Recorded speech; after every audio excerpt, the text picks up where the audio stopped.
up until now, we have been dealing with mostly numerical data. Okay, so typically we would be looking at something like, and let me just pick something at random out. We would be looking like something like blood pressure, and we would be interested in, okay, so we might sample 100 people from a population, and we might look at the average blood pressure, the mean blood pressure.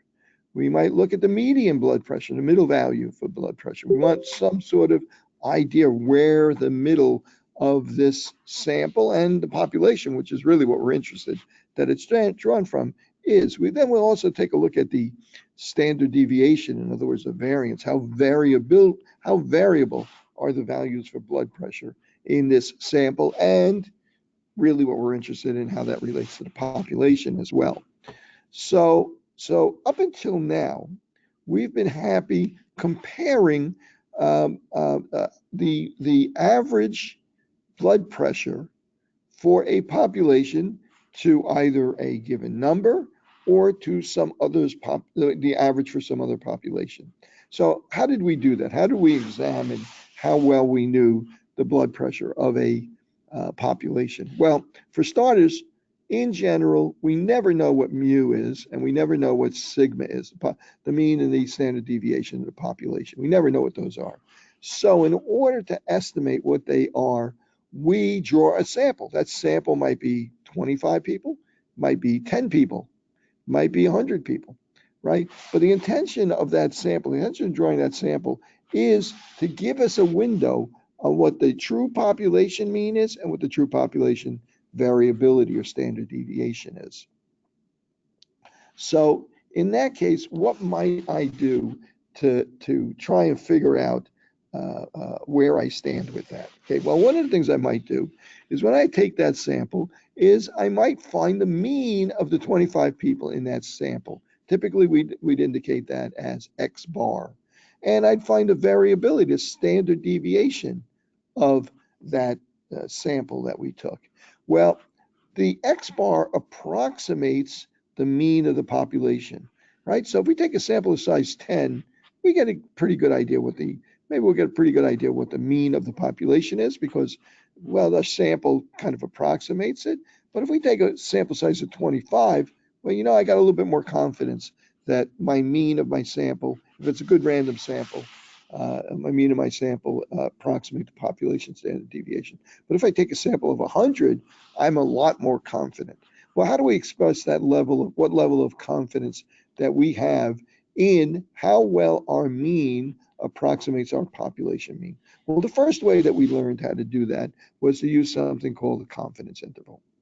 And we knew that if I took the mean that I got from a sample and I could add and subtract some number which represents the margin of error for the true mean of the population. Okay, so the way we would calculate that is we would use either a z-score or a t-score times the standard error. Well, what is that standard error? What does that represent? Well, the standard error is the standard deviation divided by the square root of the sample size. I'm gonna pause for a moment because I need to get another computer in this room going, and so that we can display on the main computer in the room. So just be with. I'm going to pause the recording. Okay. This conference will now be recorded. So, as I mentioned, the standard error represents the variability of repeated samples of a particular sample size. So in other words, the standard error is going to be dependent on the standard deviation of the population, the variability of the population, and the sample size. So the bigger the sample size, the smaller this number is. And the bigger the variability in the sample, the bigger this number is. So the top and the bottom kind of fight each other. But bigger sample size means that this number is smaller. So if it's smaller, we're adding and subtracting a smaller number from our calculation for our mean. So our confidence interval is narrower the bigger the sample size is. In other words, with more confidence that we can capture the population mean in a relatively narrow range. Okay, so how do we decide whether to use the z-score or the t-score? Well, if we know sigma, the population standard deviation, we use the z-score. If we don't know sigma and we have to base our standard error instead of on sigma on the standard deviation of the sample divided by the square root of the sample size, well, in that case, we use the t-score. Sometimes if we have a really big sample size, like say 100 or over, we might just say, let's cheat and say we'll use the z-score, which is 1.96 for a 95% confidence interval. But if we don't know what sigma is, if we want to be perfectly correct, we would use the critical value at t for that sample size, for that number of degrees of freedom, actually. And degrees of freedom is equal to the sample size -1. We go to a table to look that up. So I'm not going to do that right now. So I'm going to start off by saying it's a really big sample size. So I am going to use z is equal to 1.96, or I know standard deviation. So let's say the standard deviation, my x bar was equal to 100. My standard deviation, a very large sample size, say sample size is I don't know, 144. And my standard deviation is equal to 24. Okay, well, standard error is going to be equal to 24, substitute for the sigma, over the square root of 144, which is 12. So our standard error is going to be equal to 2. So my 95% confidence interval is going to be x bar, my sample mean, plus or minus my z-score, in this case 1.96, times my standard error, which turns out to be 2. So it's going to be, let's see, 2 times this is going to be 3.92. So it's going to be 103.92. And then on the other end, it's going to be, let's see, it's going to be 96.08. I'm thinking, or 96.08, I think is right. Okay, so that's my 95% confidence interval. What does that mean?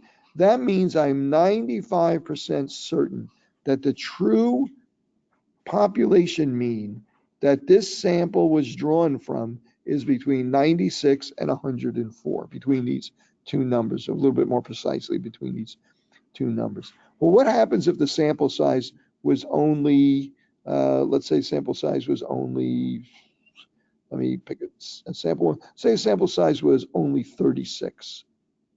Okay, well, the standard error then would be 24 over the square root of 36, which is 6. It's going to be equal to 4. So x bar is going to be 100 plus or minus.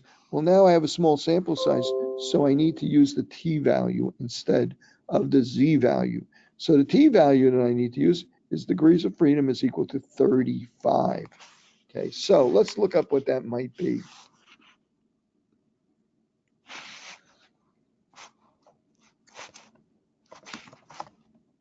See if I can't find it quickly.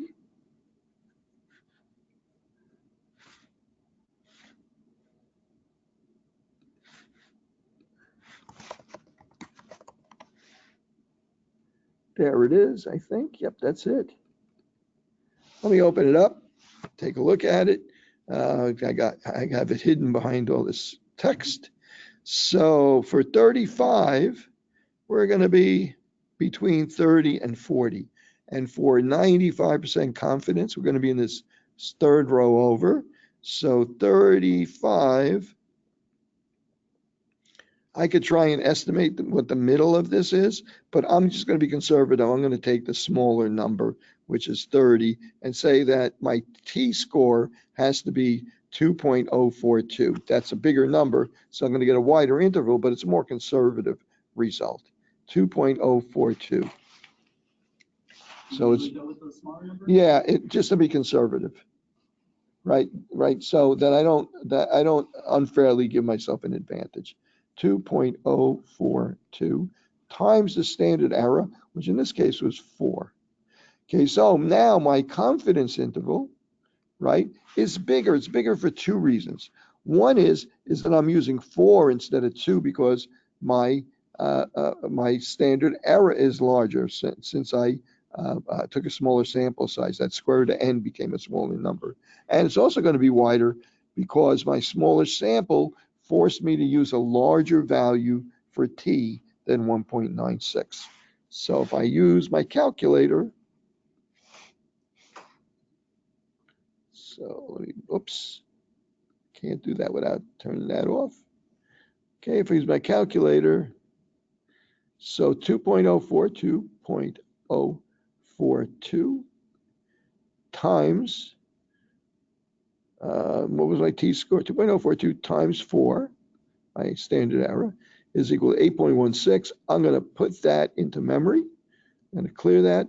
I'm going to take 100 minus that number, which is called my margin of error, and that's equal to 91.8. I'm going to round it off for now.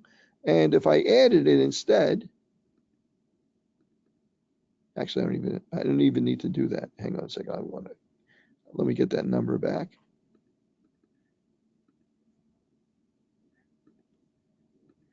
$91.8. So this would be 91.8. And if I added, what was that again? 8.2, it would be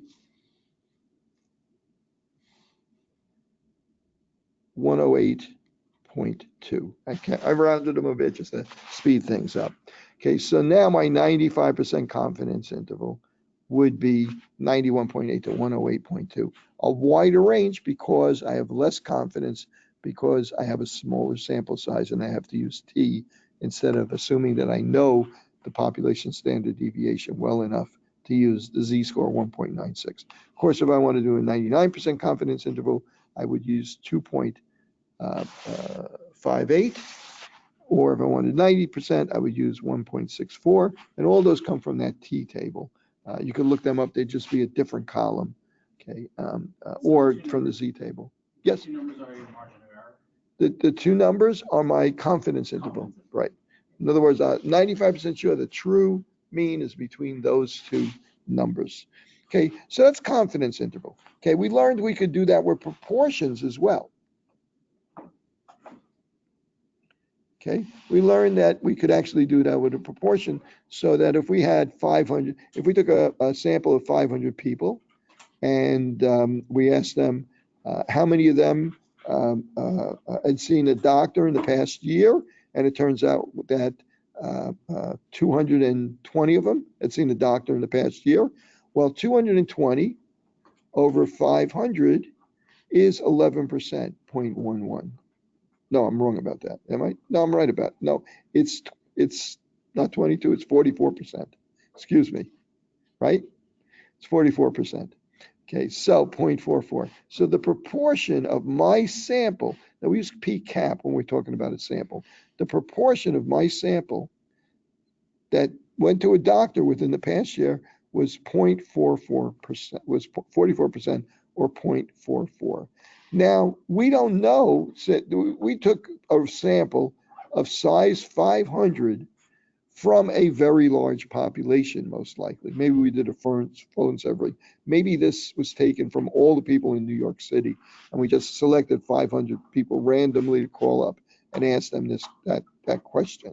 Okay, so really what I'm interested in, I don't care about my sample of 500 people.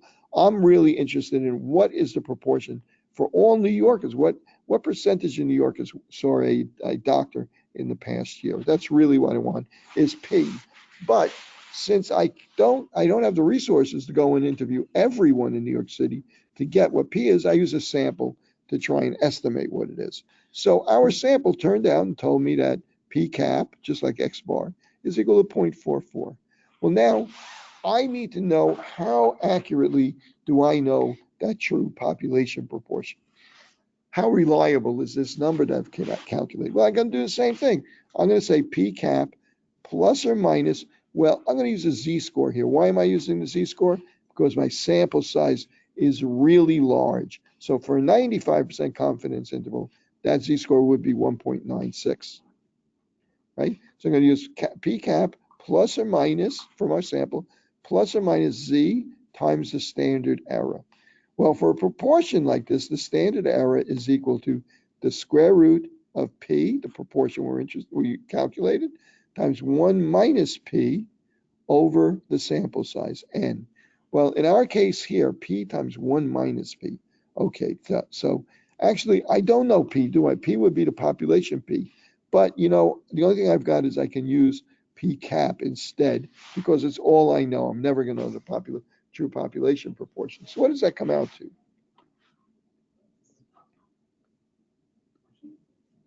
Is there a problem behind me? Is that working? Okay. All right. So what is, I'm sorry, I didn't mean to interrupt. So at any rate, so let's see what I wind up with. So P is 0.44 times 1 minus P is 0.56. So that's equal to this, divided by the sample size, which was 500, is equal to this. I'm going to take the square root of that. And that's equal to 0.022. Okay, and I'm rounding for to make things easy for us right now in class. 0.022 is my standard error, derived from this formula right here. So what is my confidence, 95% confidence interval? Well, it's p cap, which is 0.44, plus or minus, I'm using the z-score for 95% confidence, which is 1.96, and I justify that because typically when we're doing proportions like this, the sample size is very large, times 1.96 times the standard error, which is 0.022. So based on this result, I can be 95% certain that the true population proportion for this population is, and let's calculate it now, is first thing I'm going to do is I'm going to calculate my margin of error. So my margin of error is going to be equal to, let me put it over here. I can't put it over there. Okay, my margin of error is going to be equal to 1.96 times 0.022, which is equal to that. I'm going to put that into memory. Take that out, and I'm going to take 0.44 minus that margin of error is equal to 0.397, right? That's 0.397.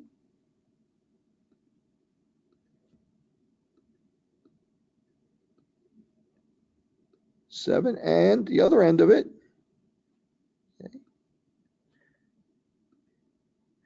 I'm going to clear that out. I'm going to say 0.44 plus my margin of error is going to be 0.483.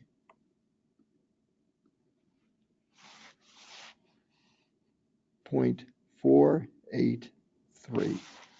Okay, let me get that calculator out of the way. Okay, 0.397 to 0.483 is our 95% confidence interval. In other words, based on this sample size, the result that we got for P, we're 95% certain that the true P, true population proportion, is between about 40% and about 48%. We calculated, based on our 500 people, for our 500 people, 44%. But if we took another sample of 500 people, it might only be 42% or 46%, and so on and so forth. So what this data allows us to say is that our 95% confidence interval is roughly 40% to 48%. Now, that's another way of defining how well we know our true population proportion. Okay, so now one of the things I might want to be interested in is, well, this is fine. How about when we're comparing different populations instead of just looking at one population? Well, that's when we learned about hypothesis testing, right? And in hypothesis testing, we said to ourselves, we have to establish a null and an alternative hypothesis, right? And we also want to establish the level of error, type 1 error, that we're willing to accept. And in most cases, a lot of cases, we're going to call that alpha error, and we're going to usually define it as 5%, 0.05. Okay, so if I were comparing two populations, well, what am I really interested in when I'm looking at two populations? I'm looking at whether or not, in the null hypothesis, I'm going to start by assuming that the mean of the first population, A, is equal to the mean of the second population, B. And then my alternative hypothesis would be, no, they're not equal. And this is a great structure for demonstrating that two means are different. Why might I want to do that? Well, let's say I'm testing two groups. I'm testing a group of people that followed a dietary regimen versus a group of people that didn't follow that regimen. Well, we might want to say, what's the mean body weight of the people in the first group versus the people in the second group after 6 months? How much weight did they lose, right? And the average weight loss in the group A versus group B. And then we might be interested in proving that, well, there's a difference, that this diet worked, and people in our group, whatever that is, A or B, doesn't really matter, people in our group had a different amount of weight loss, significantly different amount of weight loss than people in the other group. To prove that they're different. This is a great way to do it. And how do we do it? We do it by saying how many, when we take a sample,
but we should be back. So you guys online should start seeing and hearing me again. Okay, okay, great, terrific. All right, had a little bit of an internet glitch here, I guess. Okay, so our sample size A, mean for a sample of A, sample A, and mean for a sample B, the other population. Sample sizes happen to be the same, they don't have to be. Okay, so what are we looking for here? We're looking to see whether the difference between these two samples, whether X bar A is different enough from X bar B that I can say with 95% certainty, in other words, less than 5% chance of being wrong, that there's a real difference between mu A and mu B, and I can reject this idea of them being equal. I want to be 95% sure of that. Well, how can I be 95% sure of that?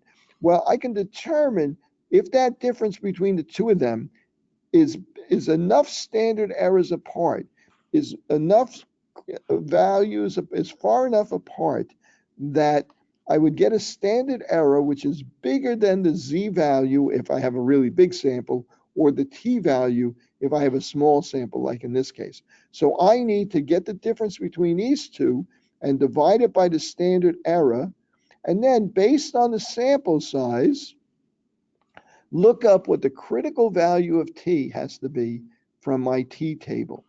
Well, how do I determine the critical value of t?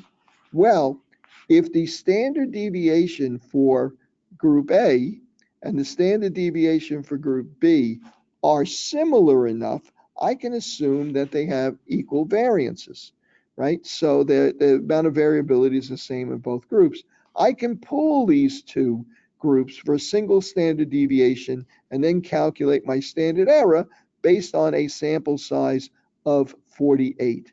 In other words, N1 plus N2 minus 2. And I can then calculate what my standard error has to be.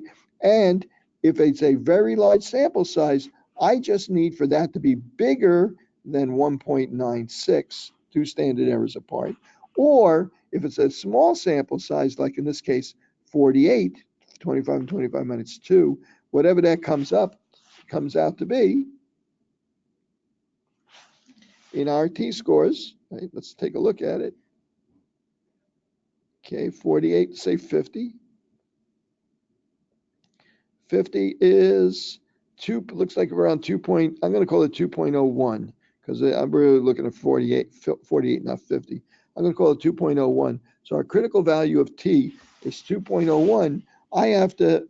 I need for that difference to be bigger than 2.01. No, my thing stopped working again. Bigger than 2.01. Okay, that's going to be the value that I need to be over when I look at the number of standard errors, when I use this formula to determine if they're far enough apart. Now, you guys may remember, okay, remember this is just review. You have to look back at last week when we played around with or the last 2 weeks, going back 2 weeks, we played around with the t-test, right? This is our t-test. We played around analysis of variance last week, and I'm going to just quickly go to some of the notes from that. Okay, and I'm going to clear this scribbling out. And if I go to the notes from that, you will see, let me see if I can find it quickly. And here's analysis of variance. And maybe I can find t-test variations. Let me see if I can't find that t-test variations. And you may remember that we had this document. This was going back about 2 or 3 weeks.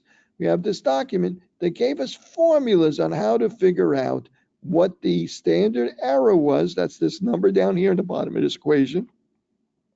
And what the difference between our two means was. Figure out what that t-score is. Figure out what degrees of freedom that we need. And then find the t-value from the t-table that we need to be larger than, and then determine whether or not this number that we calculated for t exceeds that critical value. And if it does, we can reject the null hypothesis that the two means are equal and accept the alternative hypothesis. Of course, when we were working with standard deviations that are equal, in other words, one is, say, one is less than twice what the other one is, not more than twice what the other one is, right? Then we would assume that they're equal, the standard deviations, and we would use this formula to calculate pooled standard deviation, and then take that result and use it in this formula on the bottom to calculate the standard error, and then divide that into the differences between the two means.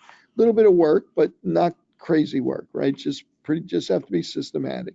Okay, so if the two standard deviations were quite different, like for instance, for group A, if it was standard deviation was 10 and group B it was 30, then one is more than double the other, we would use these formulas for sample standard deviations not assumed to be equal. So degrees of freedom, the standard error would be calculated down here, and so on. And then if we wanted to do the same thing for proportions, we would use this system for proportion, this formula for proportions.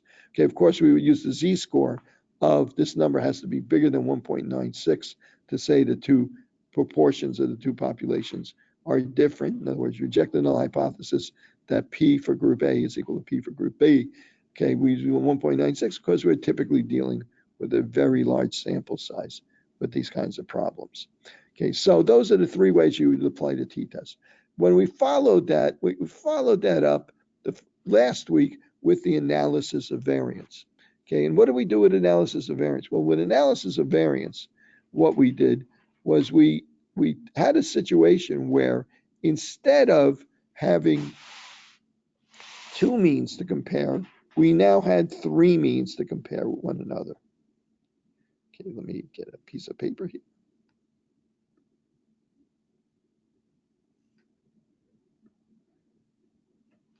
Okay.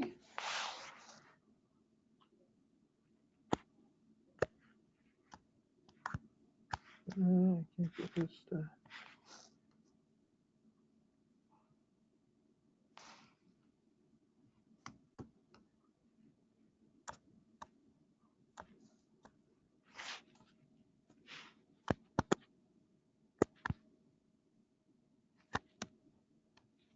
Having a little bit of problem with my tablet here again. So I can't figure out why it's doing this. Or reset it better yet.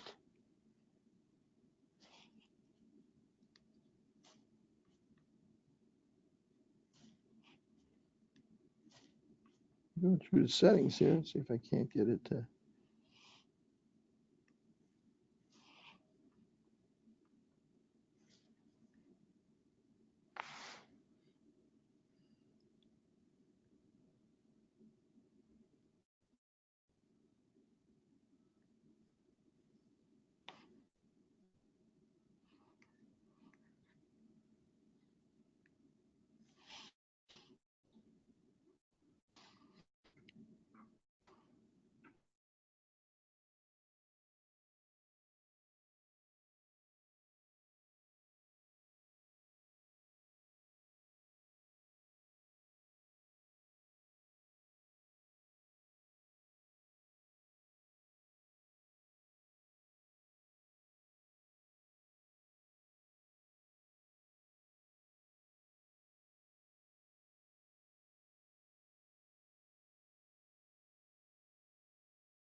If you see me fading away from view, give me a warning, okay?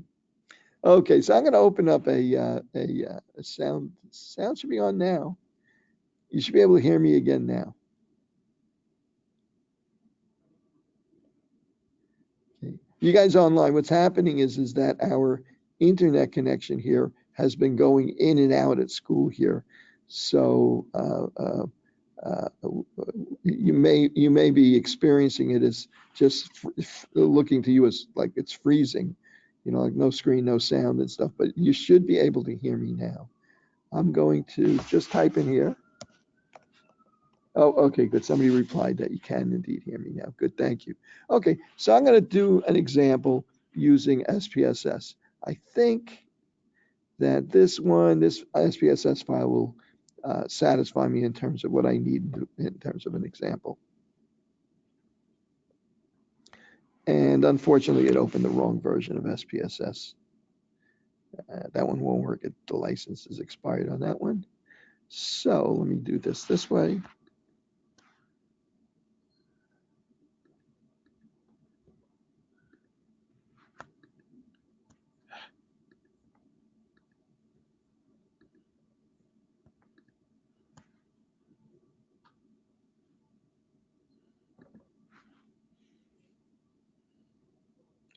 And it should open momentarily now. So let's see what we have.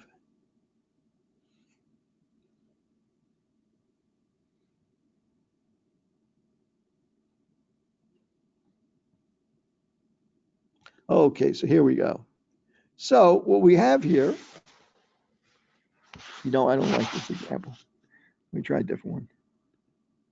Not enough people in this example.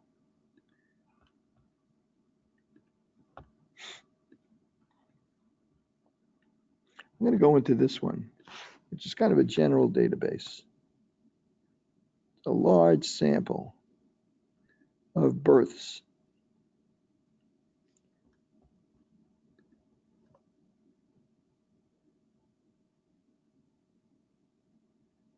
Okay, so in this one, I have a series of variables. I'm going to go into variable view here. Series of variables.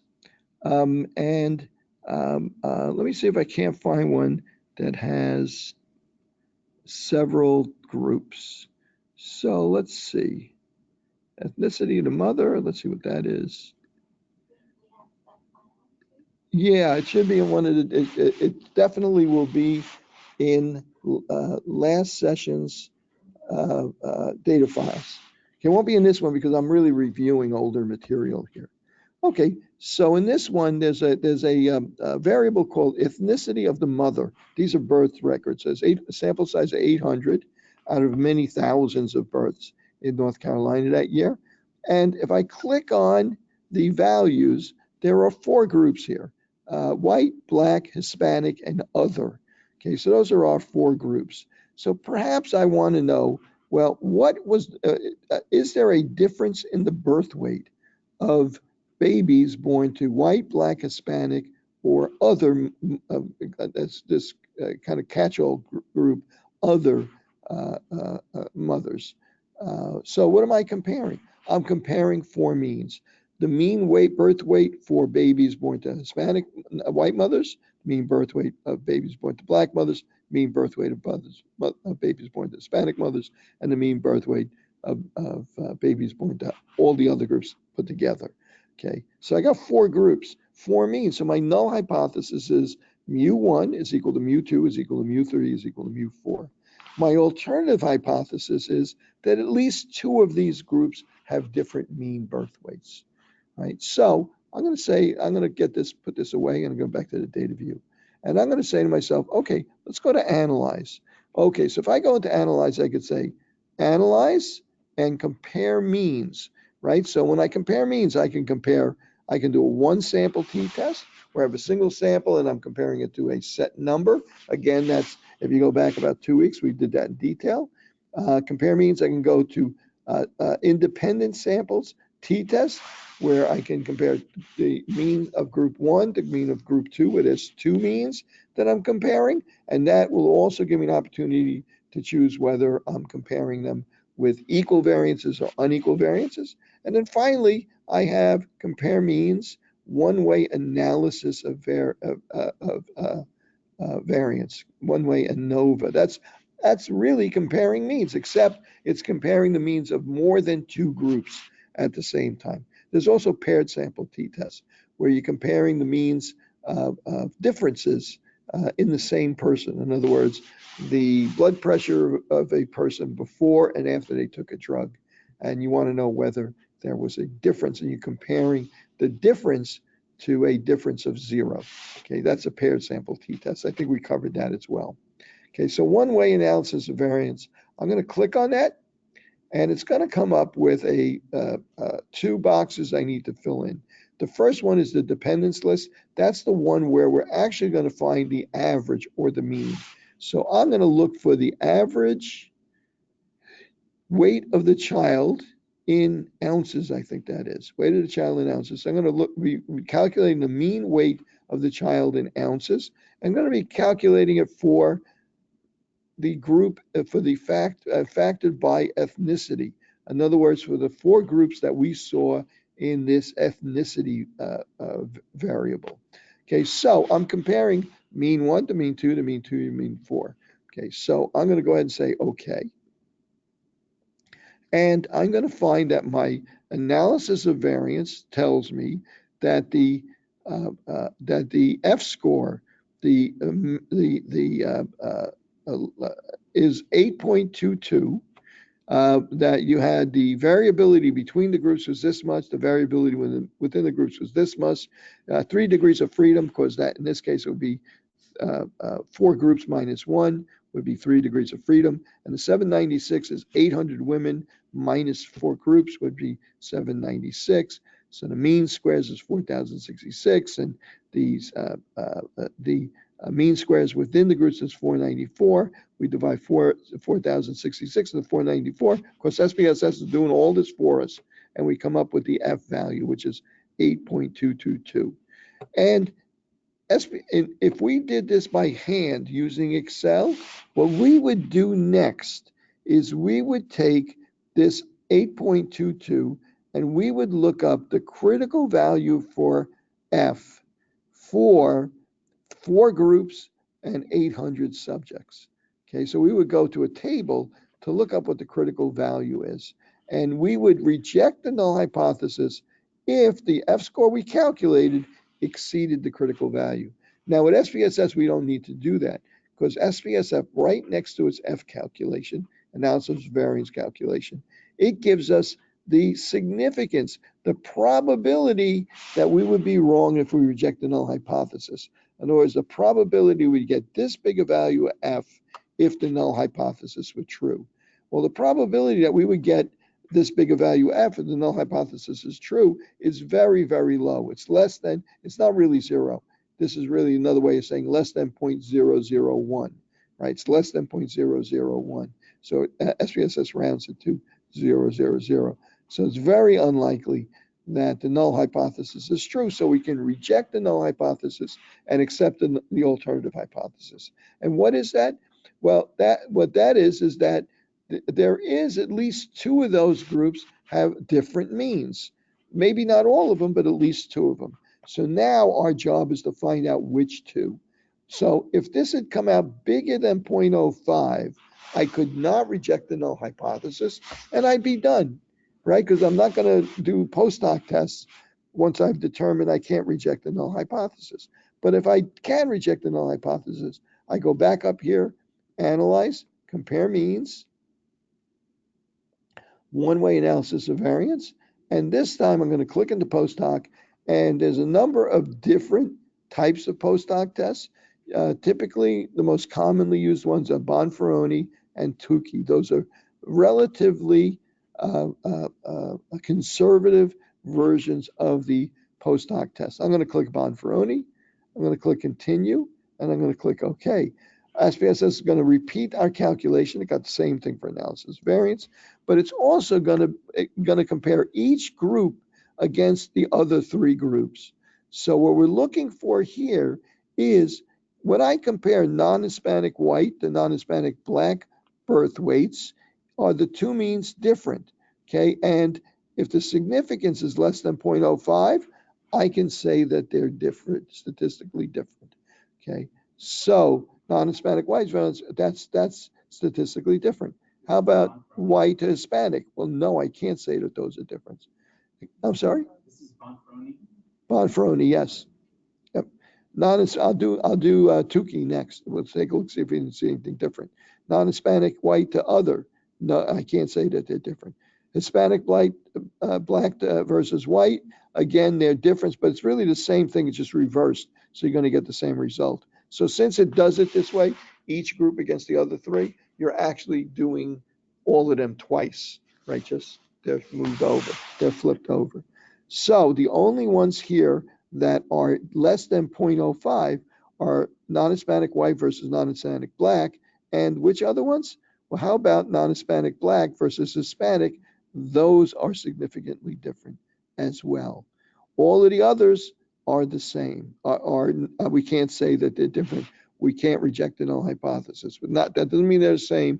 Doesn't mean that we accept the null hypothesis. Just means we fail to reject the null hypothesis. We had a close call between other and non-Hispanic black, which came out to be 0.064. You can see it here also. Black versus other is 0.064. It's not quite less than 0.05.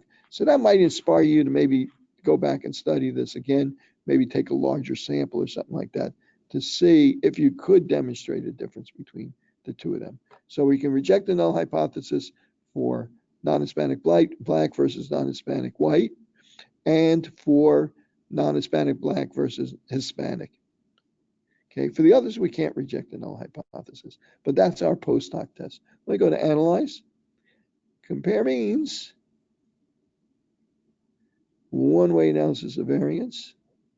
Post hoc. And this time I'll turn off Bonferroni. I'll do Tukey instead. I'll click continue and OK. And see if I get anything different there. Well, look, we get, this is the same, 0.000. These are a little bit different, right? But it looks like the same. Actually, this one, you got even closer, non-Hispanic black versus other. We got even a little bit closer, but still not quite less than 0.05. But close enough that in this test and the other test, close enough that you would certainly be suspicious that maybe that there is a significant difference there. But again, we came up with slightly different numbers, but our results in terms of rejecting the null hypothesis turned out to be the same. Do you always go back? No, I would just do it once. Yeah, I would normally just do it. Like Tukey and Bonferroni to compare? You could do it. Yeah, you could do that. I mean, you could use either. In reality, each one of these different tests use a different, slightly different logic for distinguishing between these means, determining what the probability of getting these outcomes are. So, and they all have their advantages and disadvantages. I usually stick with Bonferroni because it happens to be very conservative. In other words, you notice that it was harder to reject the null hypothesis there than it was for Tukey and for some of the others. So in other words, it's less likely you're going to be criticizing for inappropriately rejecting the null hypothesis. Remember, when you reject the null hypothesis when you shouldn't, that's a type 1 error. That's a bad error. That's a bad kind of error. So we want to avoid that as much as we can. So Bonferroni is nice because it's one of this group of tests that's least likely to allow you to make a type 1 error. It also makes it a little less likely that you get less than 0.05, but that's certainly better than making a type 1 error. Professor? Yes. So each of the samples are independent so they don't all have to agree to be. You mean the post hoc? The post hoc test, you mean? Yeah, in the post hoc. Well, you know, they should all agree. They should all agree if they all, in other words, they're all using slightly different logic on a slightly different method to calculate the probabilities. They should all be pretty close to one another. But when it's a close call, like 0.06 versus 0.05, that's really not a difference. I mean, it's really the same result. It's just a tiny, you know, just the way that they calculate it is a tiny bit different. So, I mean, the idea that 0.05 is a magic number. Remember, 0.05, we chose that arbitrarily. You know, there's no, it's not like the 11, you know, like the 10 Commandments. There was 11 use 0.05. You know, it was not like anything like this. That's kind of arbitrary. That means that I'm willing to be wrong 5% of the time. Well, who decided that? Right? I don't know who decided that, certainly. Right? I mean, why aren't we willing to be wrong 4% of the time? Well, 5%, we got 5 fingers. I guess that's why, you know, just like 5 and 10, they're natural numbers for us, right? So, yeah, but I mean, realistically, when you look at this, one says 6%, one says 5, it's really kind of the same result. So that p-value is not something you should lock in on. You know, you're using that p-value to tell you how likely is it that I would get this result if the null hypothesis were true. And you want to use that kind of as a general rule for deciding whether to reject the null hypothesis. But if you're close to 0.05, let's say you're doing a study and you want to publish this study. If you get 0.06, you're not going to not publish the study. You're still going to publish the study, right? But you're going to say that, you know, our analysis of variance says that, you know, the p-value is 0.06. And everybody will understand what that means. You know, they're not going to say, oh, well, you can't reject the null hypothesis. Why'd you even bother publishing this, right? Do you say use the post hoc test Bonferroni in the? I would say stick with Bonferroni because it's a conservative test. You know. Do you write that in your paper? Oh, that's a good point. Yes and no. You might, if it's a kind of close call, you might in maybe not in your abstract, but somewhere in the study, you might discuss your methodology, like which statistical test you use to analyze this, so that you might include what test you use, and you might want to justify why you use that particular test, which is a little bit beyond what we do here, like a little bit beyond, you know, like the introductory course. But yeah, there's a reason why you would choose one over the other. The type of data, the variability of the data, that, you know, there's a number of reasons why you might choose one over the other.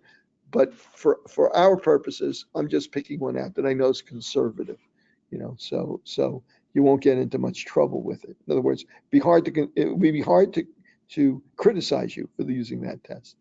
Could you show us how to use the F test? The F, oh, sure. Okay, here. ANOVA, like in this case, we had 4 groups, right? So 3 degrees of freedom between the groups. We had 800 people, but within the 800 people was broken up into 4 groups.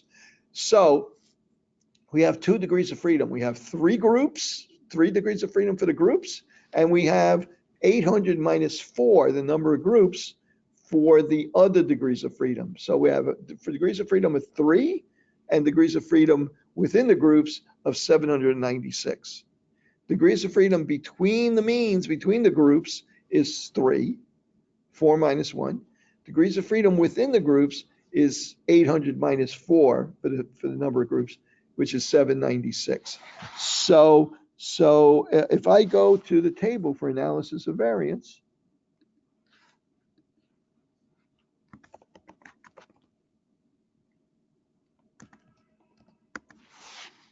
here's the table. Here we go. Okay, so here's the degrees of freedom on the top here. And here's the other degrees of freedom. So the one on the top, you'll notice that there's a lot more numbers here on the one that's on the side. So this is going to be the within the big number, and this is going to be the small number. Look, notice how it really doesn't go up that quickly, right? That's 1, 2. So it's usually, you can see that the expectation here is it's going to be down here, 1, 2, 3, 4, 5, 6, maybe 8 or something like that, right? And then they give you some big jump over here. But this one really considers that you got to look at it a little bit more closely. So in our case, we're going to use 3 degrees of freedom for the between the groups. You would think that would label it better, right?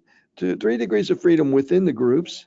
You want to know something? There's probably a page that we're not seeing here, where like the opposite page where they describe this. 3 degrees of freedom between the groups, and I'm going to go down to 796. Well, I don't have that, so I'm just going to go down all the way to the bottom, 120, and then infinity. I'm going to go all the way to the bottom. Or maybe if I want to be conservative, just use this. So my critical value for F for this size, this number of groups and this size sample is 2.68 if I want to be conservative. Okay, see what I'm doing there? You could just pick 2.62.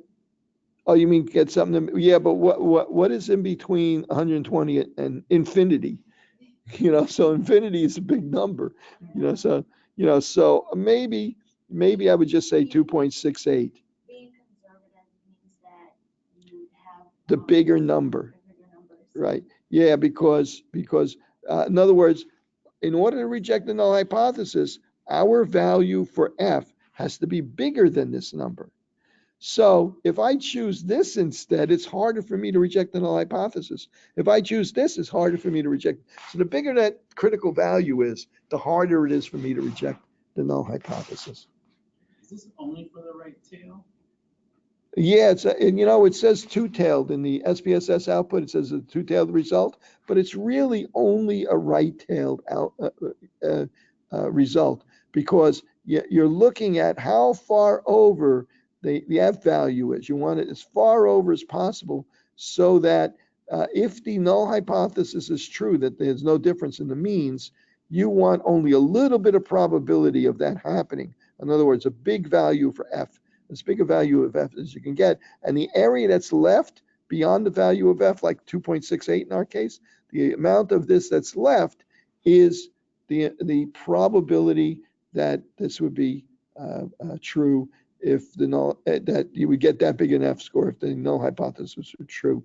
So the probability you would get a value of 2.68, right? Say this is 2.68, is 5% is left in the tail, right? So if you get a result for analysis of variance of more than 2.6, of more than 2.68, it means that you're further out on the tail. So the area is smaller than 5%.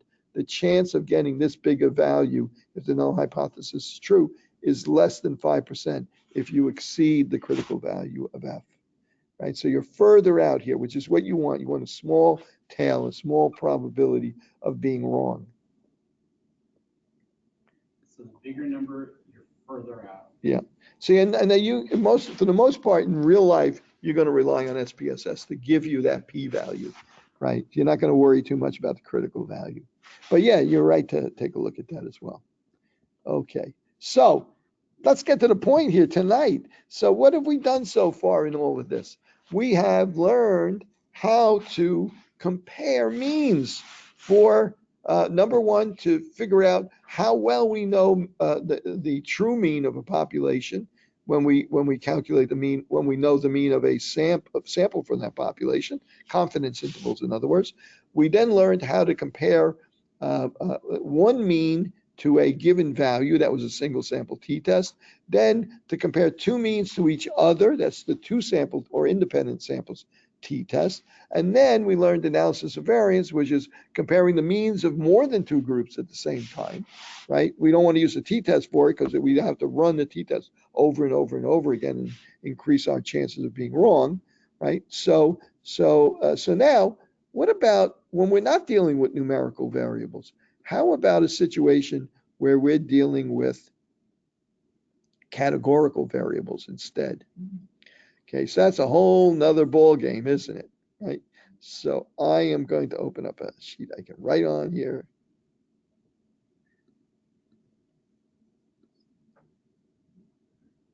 Okay, so I'm going to make up a situation here. And let me see if this fixed itself by any chance. Let's see if I got lucky. Nope, of course not. Okay, so let's say I'm running an emergency room, and in that emergency room, I start to survey the number of bicyclists that come in with head trauma, right? So this is a big deal right now, right? Because everybody's riding a bicycle, a mayor's involved, they're putting in all these bike lanes, and people are falling off them left and right. Adults don't like to wear bicycles. I don't think, as a matter of fact, they don't give you, when you ride the city bikes, you don't get a helmet, right? Unless you bring your own. So I think there's a law that says if you're under 16 or under, you're required a helmet, but if you're over 16, there's no law that says you have to wear one. Right. So, you get people falling off these things all the time, especially old guys like me that like haven't ridden a bicycle since the 60s. And, that's what happens. Right. So, and the balance ain't that great anymore anyway. So you got a lot of people showing up in I'm sure emergency rooms are flooded with bikes, people riding bikes. Even if it's not a serious injury, they got plenty of like minor injuries. Right. Right. So let's say you run an emergency and you're doing a survey and you find that you have 400 people that showed up over the last 6 months with head trauma from with injuries from a bicycle accident, right? And as it turns out, 200 of those people were wearing helmets, and 200 of them were not wearing helmets. 200 no helmets. I apologize for the scratching here because that's what I need to do to make this work. Okay, 2 of them not wearing helmets. Okay, now out of the 200 that were wearing helmets, right? I'm going to say 50 of them experienced head trauma. And then of the 200 that came into the emergency room over the last 6 months, out of 200, out of that number, I would say 30 of them. Oh, I'm sorry. Let me. That's 500 among the people that were in 550, and among the people that weren't wearing helmets, I'm going to say it was 80 of the 200 experienced head trauma. You know what I'm going to do? I'm going to create a crosstabs table, a contingency table. Remember when we were working with diagnostic testing? I'm going to build the same thing. It's a great way to organize categorical data. So in the columns, I'm going to put head trauma, yes, H plus, and no head trauma. And in the rows, I'm going to put the exposure, no helmet and helmet. People that wore helmet. Okay, so let's see what we got here. So among the people that were wearing helmets, there were 200 altogether. Among those, 50 of them experienced head trauma, and 150 did not, right? Because it's 200 of them altogether.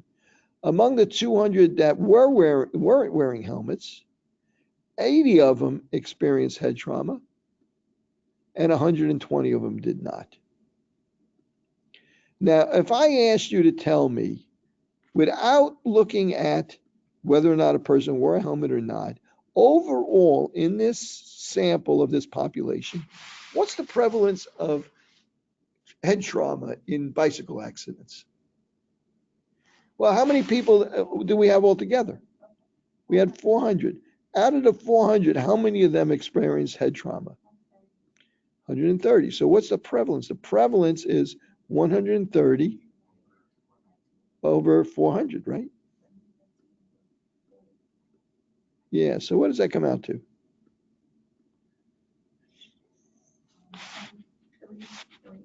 What was that? 0.33. Is it that exactly? 0.325. Oh, okay, 0.325. Okay. Okay, 0.325. That sounds right. Okay, so now I'm going to take that prevalence, that overall prevalence, and I'm going to tell you, I'm going to make another table here, right? Here we go. Here's another table, same table as above, except this one, I'm going to say, okay, we got 200 people that didn't wear a helmet, that didn't wear a helmet, and I got 200 people that actually I reversed this. I meant this to be 80 and this to be 50. The people that wore the helmets are on the bottom. There were fewer injuries there. So the top one's 80, bottom one's 50. Okay, so if I were to ask you, this again, this is still helmet plus. This, head injury plus, head trauma plus. No, helmet plus is 50. What's that? Helmet plus is 50. Yeah. Helmet is 50, right on the bottom. No, this is helmet and the top one's no helmet. Oh, I thought the top one was a plus. No, that's head injury Head injury. and no head injury. Oh, okay. This is injury on the top. People with head injury. Yeah, because usually that's the way you set these up. The disease is in the columns and the exposure is in the rows. Oh, I see, but you switched it. Yeah, because obviously you would think that the people that wear the helmets have fewer head injuries. No helmet is 80 and helmet is 50. Okay. Maybe I wish I could erase that. Can I erase that? Do I have an eraser here? Just Highlight cross it. out the no next to the H and put a no. What's that? Did you cross out the no? Yeah, that's no helmet, Right. right? And this is helmet. So this is 80. Let me change color here. I can't erase with this, but I can change color. So I'm going to call this 80 and this 50. That's pretty ugly. Okay, so the real point here is I'm going to go down to the bottom here. So this is no helmet and this is helmet, right? So now if I asked you that if there were no difference between wearing with no helmet versus wearing a helmet, right? Out of 200 people, how many of them would have head trauma? Well, what's the rate at which the overall population has head trauma? Not half, 32.325, 32.5%. 32.5% have head trauma of all the people overall, right? So if there was no difference between wearing a helmet and not wearing a helmet, you'd expect everybody to have head trauma at the same rate, 32.5, the rate that the population has it. Okay, so what is 32.5% of 200? Well, let's see, it's going to be 65. I think it's 65. So 65 out of 200 people would have head trauma among the people that didn't wear a helmet. How about among the people that wore helmets? Well, the same rate, 32.5. You're going to get 65 people here as well. And that would leave 135 people that didn't have head trauma. So you see what happened there? What happened there was I figured out that overall in this population, 130 out of 400 people have head trauma. So that means overall, if I didn't know who was wearing a helmet, who didn't wear a helmet, I would say that the rate of head trauma is 32.5%. Is that the probability? Yeah, the probability, the prevalence, you can look at it any way you want. So you're Right. taking Yeah, in other words, let's say you didn't know any of this stuff. All you knew that was 130 out of 400 people had head trauma. So you would expect, imagine that you don't know what's in this box up here. All you know is that 130 people out of 400 had head trauma. That means 32.5% of the people that go to an emergency room after a bike accident have head trauma, is one component of their injury.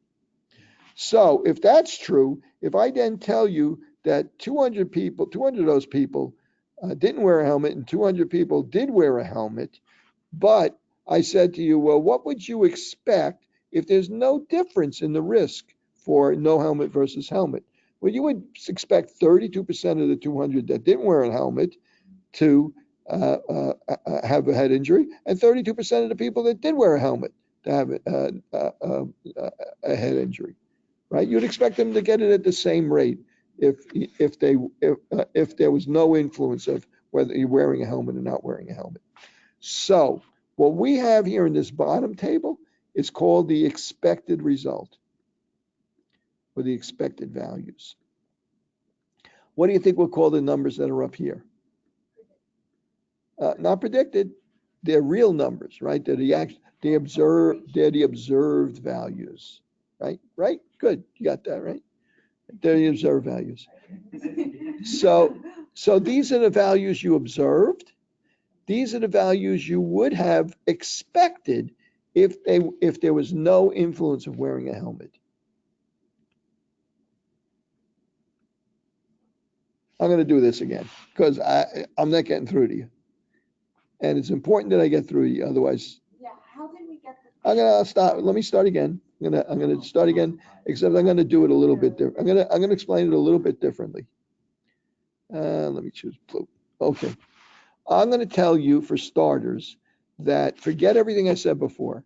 I'm going to tell you that 400 people went to an emergency room over 6 months. I'm going to change the numbers a little bit differently as well.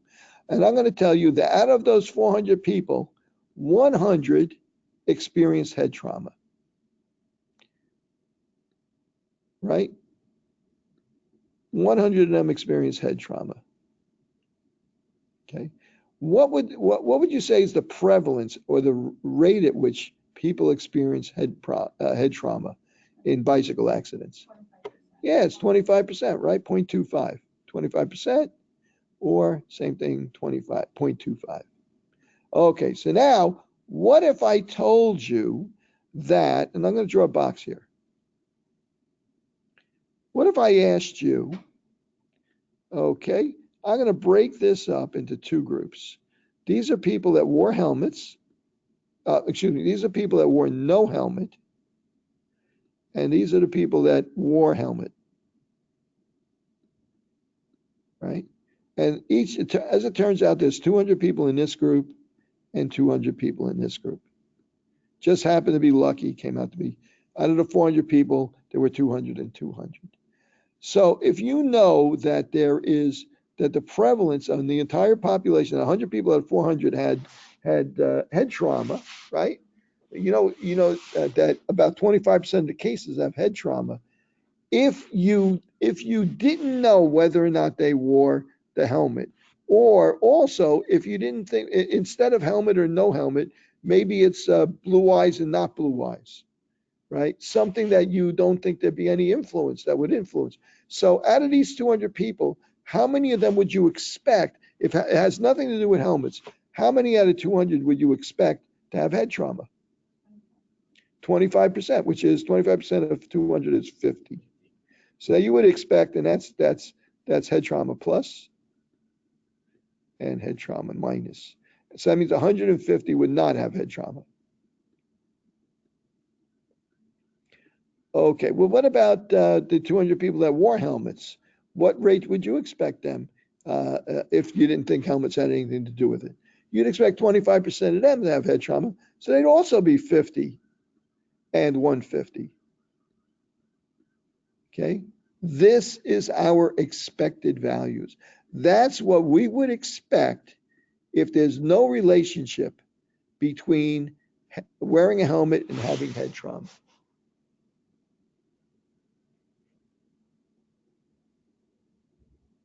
Okay. You guys okay with that? So now I'm going to come back here and I'm going to tell you what the real case was, right? That's what we would have expected. But in reality, when I go back over those cases and I break them down, there's 200 that had no helmets, and there's 200 that wore helmets, right? And I know it's got to add up to 100 because 100 people had head trauma out of 400, right? So it's got to add up to 100.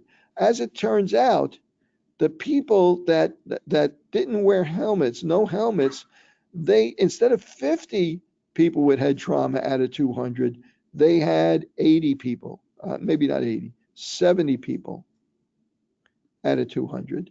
And the people so that only leaves 30 out of 200 for the people that wore the helmets. So 70 out of people that had no helmets, 70 of them out of 100 and 130 didn't have head trauma. And among the people that wore helmets, 30 out of 200 had head trauma and 170 did not. Right, so there's a difference between these two tables.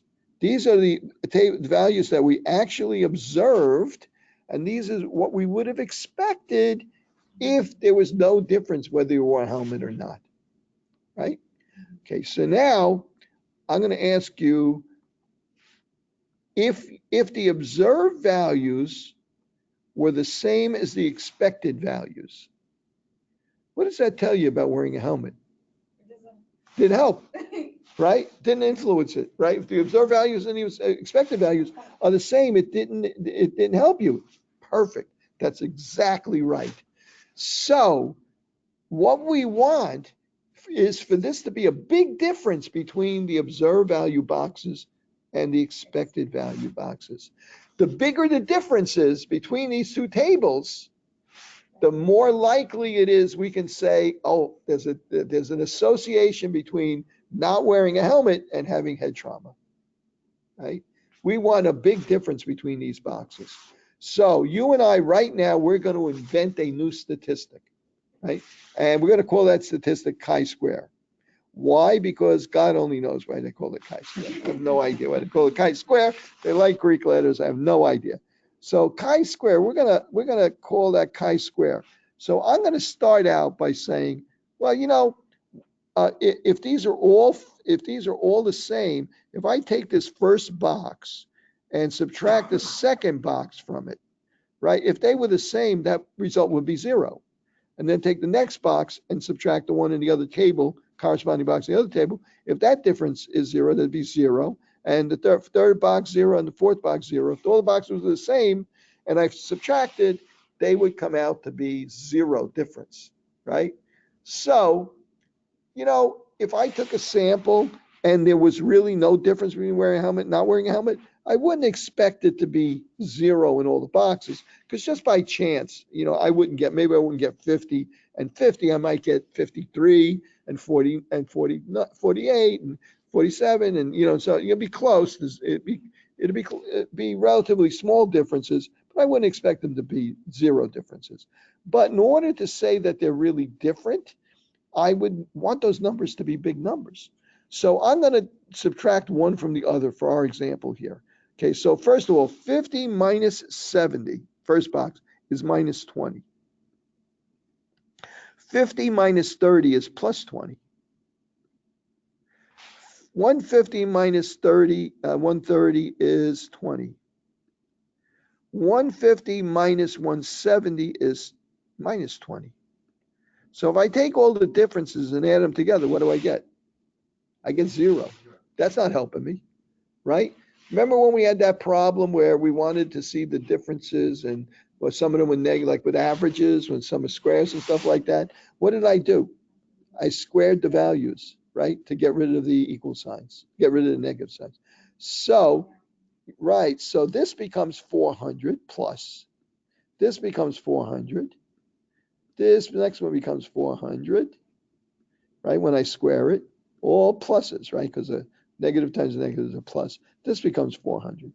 But now, look what I've done to these numbers. I've blown these number differences up to big numbers.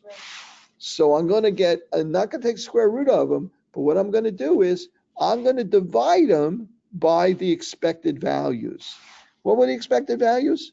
Well, in this case, 50 minus 70 expected value was 50. I'm going to divide that one by 50 to get these back into the same range as the numbers. And what are the expected values for the next one? 50 minus 30. The expected value was 50 again. Okay, and for this one, 150 minus 130, the expected value here was 150, divide by 150, and 150 minus 170, divide by 150 here too. So what did I do? Now I'm going to take all of these numbers and add them together to see how big a difference I get. And when I add all these together, when I sum all of these together, the bigger the number is, the bigger the difference between these two boxes, right? So I want a big difference. If I were to write this in Greek, right, what would I say? What did I just do? I said the sum, I would add together the observed values minus the expected values squared, squared over the expected values. And I would do that, how many times? I'd do that 4 times, once for each one of them. And then summation, I would add all of those together. I would just do what I did here and add all of them together. So let's do that. Let's go ahead and do that. I'm going to get my calculator up here. And let's see, for our example here, what is that going to be? Let me move this thing out of my way here that you can't even see, but it's in my way. So 40 over 500 is 8. Am I right about that? Yeah, it's 8, right? Can it be that big? 200 over 50 expected values. Yeah, that's 8. That's 8 plus 400 over 2400 over 50.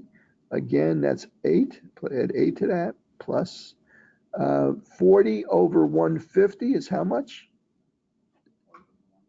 Yeah, 40 over 150.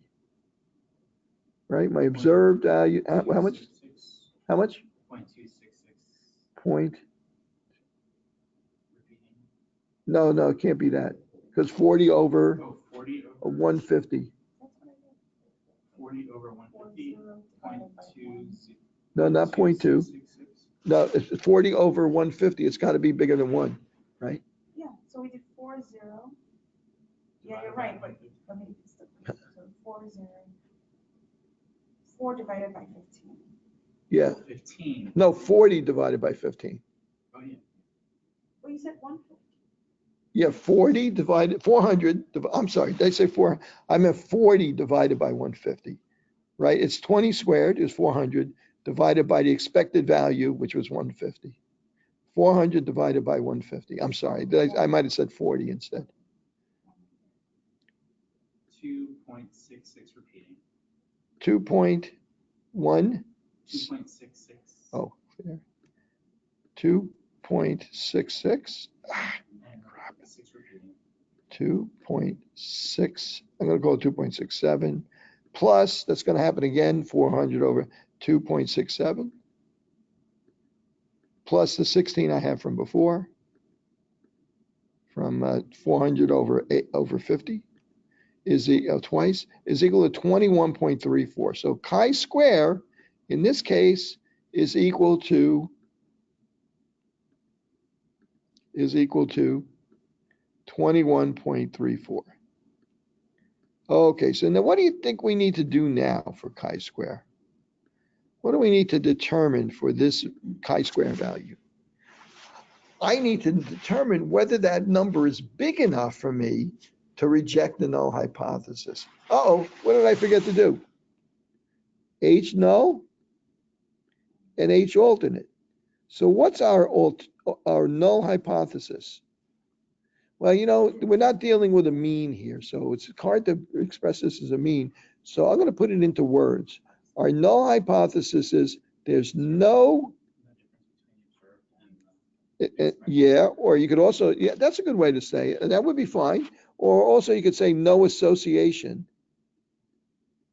between wearing a helmet and head injury. Helmet and injury. There's no association with helmet and injury. And what's our alternative hypothesis? That there is an association. Okay, so in order to reject our null hypothesis, that there is, okay, let me just, in order to reject our null hypothesis, we need our chi-square value to be big enough that there's less than a 5% chance to get that number, that big a number, if the null hypothesis is true. So what do I need now? I need a table for chi-square, right? And believe it or not, we got one. We got tables for everything in this business. Okay, let me get the rest the chi-square. Yeah, I just happen I like using this old one. Maybe I got another one here. I can't find it. Where is it? Okay, let me try this again. Rest the chi-square, maybe just chi-square. Can they always skew to the right? Well, in this case, they're skewed to the right because the probability, as the number gets bigger for ANOVA and for chi-square, it just happens that the probability gets lower and lower. So that's why they're skewed to the right. And there's the table. There it is right there. Okay, so let me get this table over here. And again, I'm going to find a better way to do this. Okay, so I'm going to hold it down here. Notice the top of this. We have degrees of freedom, right? And then we have to determine the degrees of freedom for our analysis. And then I'm going to go across here and look for the probability of exceeding the critical value. Okay, so what probability do you think we're going to be looking at here? 5%, I think, is what we're going to be looking at. So 5% chance, if we exceed the critical value, there's 5% chance, less than 5% chance that we will be wrong in rejecting the null hypothesis. What about degrees of freedom? When we use chi-square, the degrees of freedom, right? Let me get a red pen now. The degrees of freedom is equal to the rows minus 1, number of rows minus 1, times the number of columns minus 1. How many rows we got? 2. 2 minus 1 is 1. How many columns we got? 2. 2 minus 1 is 1. 1 times 1 is how many degrees of freedom? 1 degree of freedom. So the critical value of chi-square is 3.841. Did we exceed the critical value of chi-square? 21.34. We sure did. So what can we do? We can reject the null hypothesis and accept the alternative hypothesis. There is an association between wearing a helmet and the rate of head injury, whether or not you wear a helmet and the rate of head injury. I'm sorry? The chi-square is about the sum up there. It's hard to see the formula well. The formula is the observed values minus the expected values squared. Yeah, I can't write any better because I'm using my fingers on my trackpad over the expected values. I'm going to have to do something about this trackpad. I thought I had it beat, but it's just, I don't know, all of a sudden I did an upgrade on my operating system, and ever since then, you know how that happens, right? Every once in a while you do an upgrade, things go south, right? Which makes you say, why did I say yes to that upgrade? But yeah, I'm going to have to get this. I was hoping that they would come out with an update that would fix this, but apparently not. Apple always pushes those huge updates. Yeah, it could be. Yeah, but this was a big up. This was like going 10.14 to 10.16 or 15. I don't even know what it is now, right? Whatever they call it, it's got some weird name too, I'm sure. But I'm sorry, I didn't. This may seem very fundamental, but I don't know where you got those numbers. These numbers? Yeah, at the top. Oh, at the top? The ones to the right and the ones to the left. Okay. What I did was see, this is box 1 and this is box 1.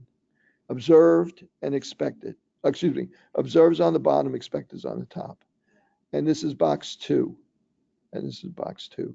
This is box 3. And this is box 3. It really doesn't matter what order you do them in. And 4 and 4. So what I did was I took the observed value, which was 70, minus the expected value, which was 50, right? And I got 20, right? So this one's 20. Then I took the next box. The observed value is 30, minus the expected value is 50, that's minus 20, right? And then I did it again with 3. 150 observed value minus 150 expected value for the same box. That's 20. That's minus 20. And then 170 observed value minus 150 expected value, and that's plus 20. So I got minus 20. I got 20 minus 20 minus 20 plus 20. Then I squared those. That's the observed value minus the expected value. That's the top of my equation. Observed value. Then I square that. So 20 times 20 is 400. 20 times 20, 400, 400, 400. They're all 20, so they all come out 400. But then I divide by the expected value. So for this first number, 400, Well, what is the expected value? The expected value is 50. So 400 over 50 is equal to 8. Well, what about the next one? Next one is this cell minus this cell, right? Which is 20 squared is 400 over the expected value. Well, the expected value is 50 again. 450, that also equals 8. Okay, what about the third cell? 150, the observed value 130 minus 150 minus 20 squared is 400 divided by the expected value, which is 150, right? So 400 over 150, that was our 2.67. Okay, and then I did it again for the last cell. 170 observed minus expected, 150 is 20, squared it is 400. 400 divided by the expected value for those two cells is 150, again another 2.67. And when I added all of those together, I got, well, this comes out to roughly a little over 5 and 16. It came out to 21.34. So that was the summation part. Take observed minus expected, squared it, divide by the expected for each of these four. So now, wait a second here. Did you notice that I also on the table? I'm gonna erase this for now. So let me get rid of this so we can see something here again. Did you notice on this table that I could have 2 degrees of freedom, or 3, or 4, or 5, or 6, or 8 degrees of freedom? Remember, it's rows minus 1 times column minus. What does this tell you? This tells you you can have more than 2 values. They don't have to be a 2 by 2 table. It could be a 3 by 2 table. It could be, it could be,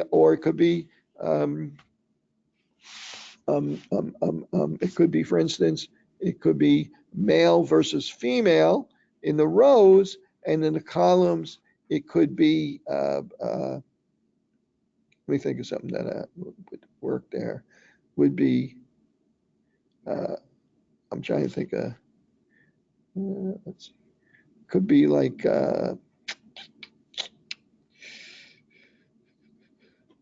could be like a number of different values for disease, like, I don't know, diabetes and heart disease and something else. And you could try to see if there's a difference between that table. Yeah.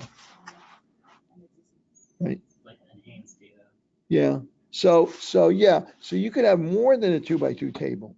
Most of the examples I'm going to be working with is a 2 by 2 table, but you're going to have more than a 2 by 2 table. But what's that going to mean? That means instead of 4 numbers that you're adding together, observed minus expected squared over expected, then if you have a 3 by 2 table, you have 6 of those numbers you're adding together, 1 for each of the pairs of cells in the observed value and the expected value table.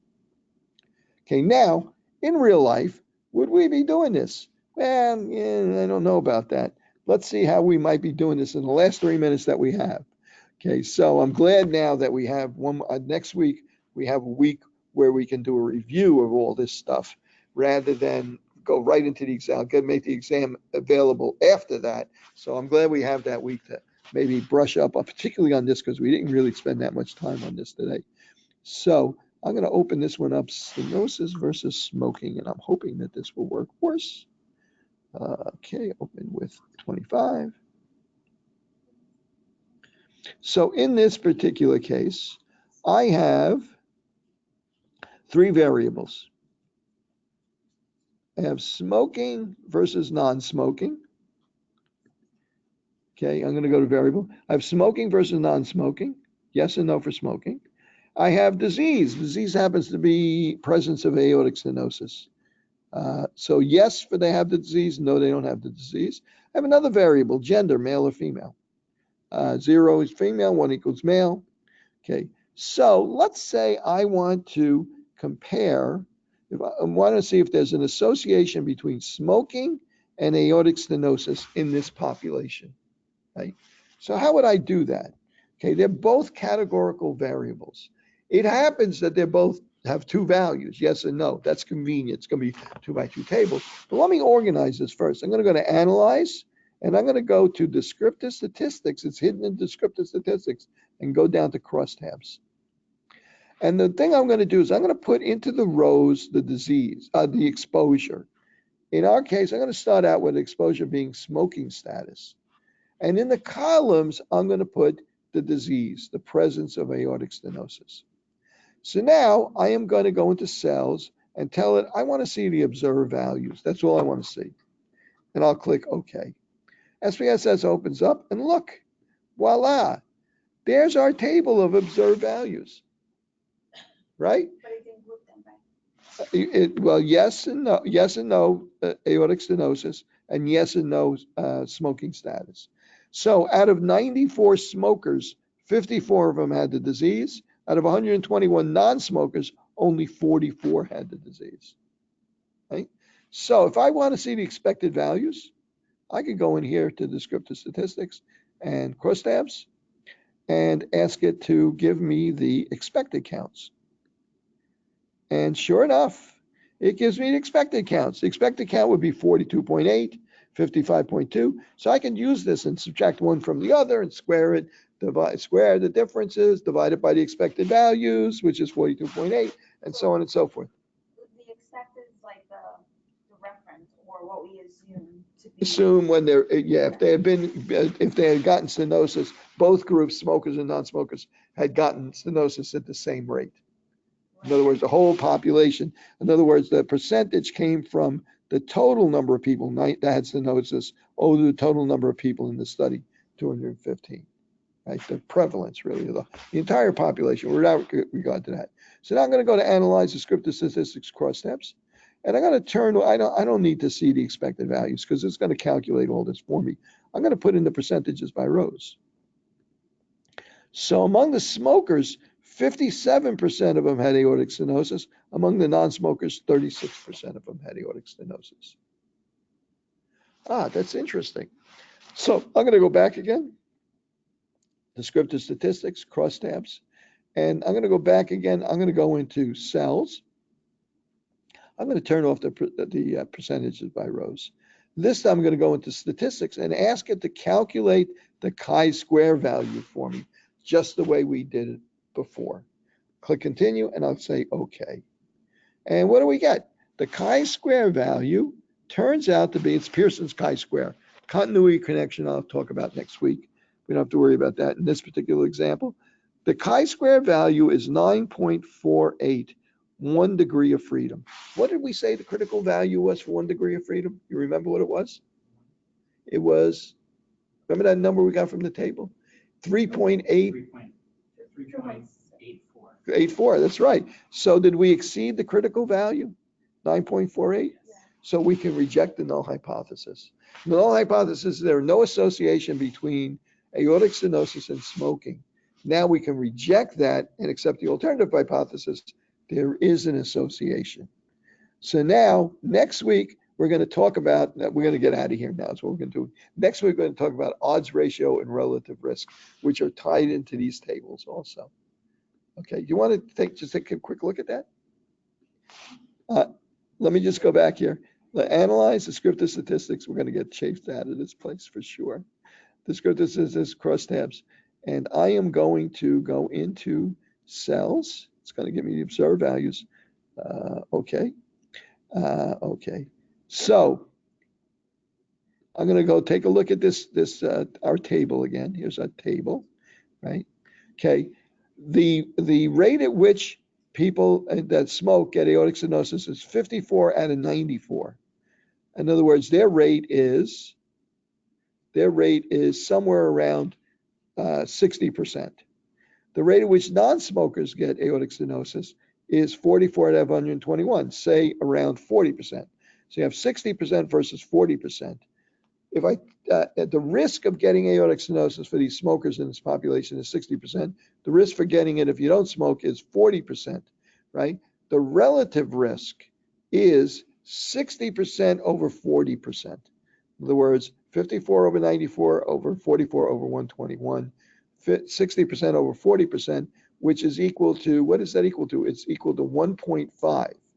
You're 1.5 times as likely to get aortic stenosis if you're a smoker versus if you're not a smoker. So you can use that. That's called relative risk. Now the odds work differently. Odds are the number of people that have aortic stenosis over the number of people that don't. So the odds are 54 over 40. And the odds for non-smokers is 44 over 77. If I take those two ratios, 54 over 40 divided by 44 over 77, it gives you a ratio called the odds ratio. And you get a similar number like 1.6 or 1.8 or something like that, which gives you how much the odds are increased of having aortic stenosis if you're a smoker. That's the odds ratio and the relative risk. You see them used in studies all the time. Let's not worry about that too much for right now. We got to get out of here before the lights go out. Okay, good night, guys that are online.